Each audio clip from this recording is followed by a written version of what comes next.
Hey friends, if you wish to transfer your Chrome profile to another PC, then please watch this video. I will guide you through the best solution and the manual solution. So first of all, the manual solution. Press the Windows key and the R key together to open the run window. Type percentage app data percentage and hit enter. Now go to the app data folder, go to local, right click on this Google option, and then you can let's go to Google first of all.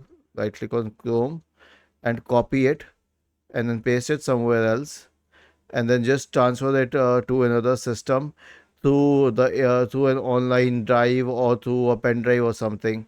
This is your profile, but I will suggest against doing this. The best way is to simply log into the Chrome browser and sync all the settings.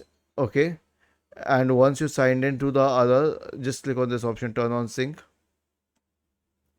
Now it will sync all your data to any other computer on which you are signed in to Google Chrome with the same details, the same account.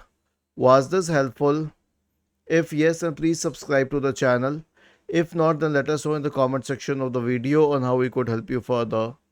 Thank you for watching this video and have a nice day.